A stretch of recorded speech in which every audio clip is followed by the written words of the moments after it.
आईने हिंदी के एक नए एपिसोड में आपका स्वागत है और इस वीडियो में हम पहले बात करने वाले हैं इंडियन एयरफोर्स के तेजस मार्क 1 ए डिलीवरी को लेकर आई एक रिपोर्ट से।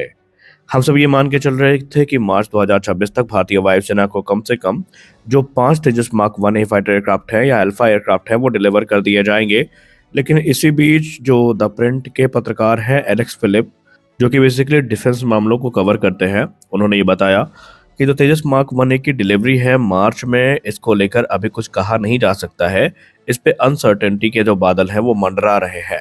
हालांकि उन्होंने इस पे स्पष्ट शब्दों में कुछ नहीं कहा डिलीवरी होगी या नहीं होगी, लेकिन उन्होंने कहा जिस प्रकार की चीजें चल रही हैं कुछ माइलस्टोन मिस हुए हैं और इसके चलते जो अभी अनसर्टेनिटी यानी अनिश्चितता के बादल हैं डिलीवरी पर वो मंडरा रहे हैं। आपको याद दिला दें कि पहले हिंदुस्तान एरोनॉटिक्स लिमिटेड ने ये कमिट किया था कि वो 10 तेजस मार्क 1 ए को मार्च 2026 तक डिलीवर करेंगे। बाद में ये नंबर 5 तक घट गया और अभी यहाँ पर जो ये नंबर है ये भी अनसर्टेन है। हालांकि इस पॉइंट ऑफ टाइम पर एचएएल से क्योंकि कोई नोटिफिकेशन जारी नहीं करी गई है, इंडियन एयरफोर्स ने कोई टिप्पणी नहीं करी है, तो हम कंफर्म तौर पर तो नहीं कह सकते।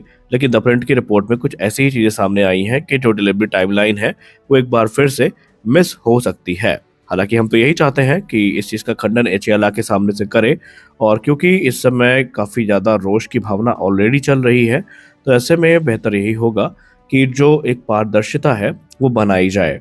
भारतीय वायुसेना जो ऑलरेडी घटती स्वर्णिम की क्षमता से परेशान है, वो और ज़्यादा डिले को अफोर्ड नहीं कर सकती और ये बात एचएएल भी समझती है। और इसीलिए एचएएल को फिलहाल यही चाहिए कि वो इस पे एक क्लैरिफिकेशन जारी करे, क्योंकि अगर वो नहीं जारी करेंगे तो जाहिर सी बात है मिस इन्फॉर्मेशन की एक जो कैंपेन है वो काफ़ी ज़्यादा आगे बढ़ती चली जाएगी। और ऐसे में वो लोग जो तेजस को लेकर ऑलरेडी फॉल्स नैरेटिव बनाते रहते हैं उन्हें और ज़्यादा फ्यूल मिलेगा। फिलहाल हम तो यही आशा करते हैं कि एचएएल अपने टाइमलाइन पर बनी रहे और मार्च में जो एयरक्राफ्ट है वो देखने को मिल जाए। हमारी अगली बड़ी अपडेट आ रही है एक Ukraine based defence outlet defence express की एक रिपोर्ट को लेकर, जहां पर ऑलरेडी तेजस मार्क 1 ए को लेकर जो मिस इन्फॉर्मेशन है वो फैलाई जा रही है और प्रोपेगेंडा जो है वो भी किया जा रहा है। दरअसल आपको पता ही है कि रिपब्लिक डे के दौरान भारतीय वायुसेना के अलग अलग फाइटर एयरक्राफ्ट, जिसमें हमें राफेल, मिग-29, सुखोई 30 MKI और जैगवार जैसे जो एयरक्राफ्ट हैं ये उड़ान भरते नजर आएंगे और जो दर्शक होंगे उनका मन मोहने में ये कोई कसर नहीं छोड़ेंगे।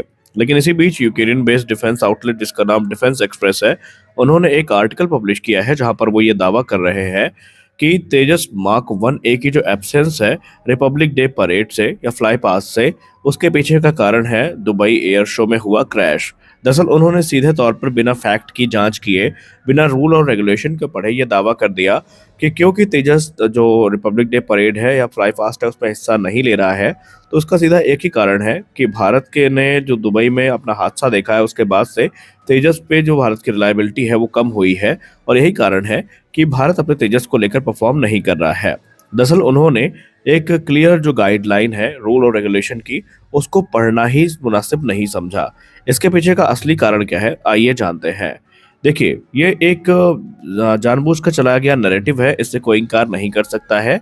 लेकिन आपको बता दें कि इसको लेकर बाकायदा एक वेल डॉक्यूमेंटेड ऑपरेशनल रूल और रेगुलेशन है जो कि रिपब्लिक डे फ्लाई पास्ट को लेकर जारी किए गए हैं। यानी दशकों से भारत एक सेफ्टी पॉलिसी को फॉलो करता चला आ रहा है जहां पर कोई भी जो सिंगल इंजन फाइटर एयरक्राफ्ट है उसको प्रिवेंट किया जाता है दिल्ली जैसे हाईली या डेंसली पॉपुलेटेड जो इलाके हैं वहां पर उड़ान भरने से।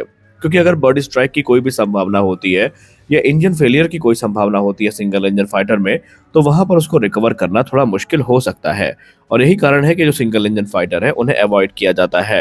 हालांकि ऐसा नहीं है कि तेजस ने कभी उड़ान नहीं भरी है।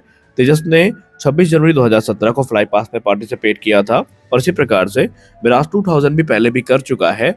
और सबसे पहले 1980 के दशक में जो मिराज HF-24 मारुत है और मिग-21 जैसे जो एयरक्राफ्ट है ये भी हिस्सा बन चुके हैं।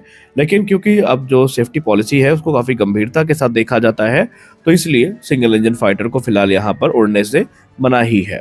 लेकिन इस चीज़ को किसी और एंगल से प्रस्तुत करना जो है यही इस पूरे आर्टिकल का उद्देश्य था उनके, और इसको सीधे तौर पर जोड़ दिया गया दुबई एयर शो में जो क्रैश हुआ था उससे। और वैसे भी तेजस कितना कैपेबल है इसके लिए हमें किसी के वैलिडेशन की जरूरत नहीं है। तेजस की कैपेबिलिटी का प्रमाण दुनिया ने देखा है। एक सिंगल क्रैश कभी किसी एयरक्राफ्ट की ओवरऑल कैरेक्टरिस्टिक को डिफाइन नहीं कर सकता। ऐसा होता तो फिर ऐसा कोई भी एयरक्राफ्ट नहीं है जो क्रैश का सामना नहीं करता। मल्टीपल क्रैशेस तो F-35 के भी हुए हैं, लेकिन इसका मतलब ये नहीं है कि वो फाइटर एयरक्राफ्ट बेकार फाइटर एयरक्राफ्ट है। हर फाइटर जेट की अपनी एक सीमा होती है, हर फाइटर जेट की अपनी एक उपयोगिता होती है। हमारी अगली बड़ी अपडेट बांग्लादेश को लेकर आ रही है। बांग्लादेश जो कि ऑलरेडी भारत को काउंटर करने के लिए अपना जो डिफेंस प्रोक्योरमेंट प्रोग्राम है उसे काफी गंभीरता के साथ देखता है, और कभी यूरोफाइटर टाइफून तो कभी JF-17 की खरीद के लिए वो जो नैरेटिव है वो चलाता रहता है। लेकिन इसी बीच बांग्लादेश के ही एक फॉर्मर लॉ मेकर जिनका नाम गुलाम मौला रोनी है, उन्होंने बांग्लादेश पर तंज कसते हुए ये कहा कि एक ऐसा देश जहां पर खाना पकाने के लिए गैस नहीं है, जहां के लोग लंबी कतारों में लगते हैं अन्न के लिए या राशन के लिए, वहां पर आप फाइटर जेट खरीदने की बात सोच भी कैसे सकते हैं। यानी उन्होंने सीधे तौर पर पाकिस्तान के साथ जो एक संभावित डील हो रही है JF-17 थंडर की, उसको लेकर बांग्लादेश के ऊपर तंज कसा है। उन्होंने कहा एक तरफ जहां आधी से ज्यादा जनता आपकी भुखमरी का शिकार है, लोगों को लाइन लगाना पड़ रहा है गैस के लिए, वैसे में आप इतने पैसे एक फाइटर जेट पर क्यों बर्बाद करेंगे। हालांकि इसके चलते उनका जो विरोध है बांग्लादेश में वो भी शुरू हो गया है, और आपको पता ही है कि इस समय बांग्लादेश में कट्टरता की जो लहर है वो चरम पर है। अगर हम रिपब्लिक डे फ्लाई पास्ट की बात कर ही रहे हैं तो यहाँ पर डिपार्टमेंट ऑफ डिफेंस प्रोडक्शन की तरफ से भी एक महत्वपूर्ण जानकारी सामने रखी गई है, जहाँ पर भारतीय वायुसेना किन किन फाइटर एयरक्राफ्ट के साथ पार्टिसिपेट करने वाली है इसकी जानकारी सामने आ चुकी है। रिपब्लिक डे परेड में आपको या फ्लाई पास्ट पे आपको मुख्यतः भारतीय वायुसेना के Apache AS-64E, LCS Prachand helicopter, ALS Dhruv helicopter, Rafale fighter jet, Sukhoi 30 MKI, MiG-29, P-8I Poseidon जो कि भारतीय नौसेना का है, C-295 जो कि भारतीय वायुसेना का है, और जो Mi-17 हेलीकॉप्टर्स हैं ये देखने को मिलने वाले हैं। यानी यहाँ पर जो अभी मैंने पहले कहा कि सिंगल इंजन फाइटर को कोई स्थान नहीं दिया गया है। अगर आप इस लिस्ट को गौर करेंगे तो इसमें आपको जो मेक इन इंडिया है इसकी एक झलक भी देखने को मिलेगी, जहां पर LCS प्रचंड और ALS ध्रुव के साथ साथ जो C-295 है वो भी हमें देखने को मिलने वाला है। और आने वाले भविष्य में आपको और भी ऐसे जो प्लेटफॉर्म्स हैं वो देखने को मिलते जाएंगे, क्योंकि हम हमेशा कहते हैं 2026 का जो वर्ष है ये रेवोल्यूशन का है, और बहुत सारे नए जो प्रोग्राम है वो सामने आने का इंतजार कर रहे हैं। हमारी अगली बड़ी अपडेट आ रही है सैफरान को लेकर के। सैफरान और GTRA के बीच में जो जेट इंजन डील होनी है इसको लेकर डॉक्यूमेंटेशन वर्क पूरा हो चुका है।